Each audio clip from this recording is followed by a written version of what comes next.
I am Jack, 36 years old. My office lies hundreds of meters below you at the bottom of the sea. This afternoon, I just returned from a dive. The target location was Temple Street from your era. A grandma spent nearly all her savings to commission me to find these coordinates, the doorplate of her childhood home. She said her father never left that place in his lifetime, and his soul must still be there. Temple Street underwater is silent. The words on the signs are covered by marine life, the neon lights long extinguished, with only ocean currents passing through the gaps between buildings. I found the doorplate, carefully using a laser to capture its outline. When I handed this coordinate-based memory to the grandma, her wrinkled hands trembled as they hovered over the holographic projection. She murmured, "Good, it's found. Now I know where to visit him." Some places have sunk beneath the sea, but as long as someone can point to the waters and say, "My home was there," it never truly disappears. I'm Mia, an architect of the floating city. As I sit in my transparent studio writing these words, the seawater beneath me shimmers with sparkling waves. Our city is no longer rooted in the land, but floats on the sea. Each community is made up of hexagonal floating platforms, like a glowing honeycomb. I have always been pondering, how can we preserve the tangible memory without sunken land? I have embedded memory genes in every community I design. The pathways paved with reflective materials simulate the stone steps on Temple Street, and the color-changing gloss reproduces the radiant brilliance of neon signs. However, something cannot be replicated. The texture that belongs to chunks and the passage of time has vanished forever. The prosperity of the land city has long been buried beneath the silent ocean, while our city floats above this memory tomb. Certainly, our city will continue to move forward, becoming smarter and more aware of coexisting with nature.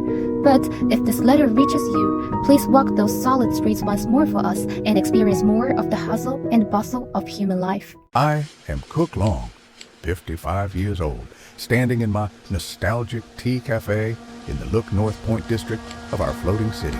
My families were all kitchen men. My father told me vivid stories of the old tea restaurants on solid land, filled with the din of chatter and the clatter of plates. But now, many of the ingredients have long vanished. I have become a chef who cooks with memories using technology. In my kitchen, there are no bubbling pots. I use neuro-interactive sensors. The customers sit down and put on a headset and select from our memory ingredient library.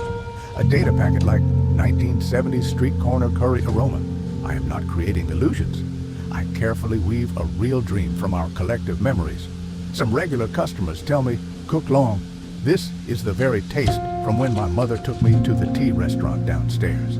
I do not know if this preservation is a blessing or a sorrow, but I know that as long as there are people who wish to rediscover those tastes, I will stand here. Hi, I'm Lily, a 10-year-old primary school student.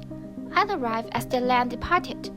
Grandpa said that there were trams with the sound of ding-ding that could carry many people at the same time in the past, and he did rode the tram when he was a child. He also mentioned that the sea breeze back then tastes different from now. It was fatally salty yet pristine, just like tears. When the wind blows from Kowloon, it carries the aroma of typhoon shelter fried crab and the faint sweetness of ginger milk curd from the desert shop.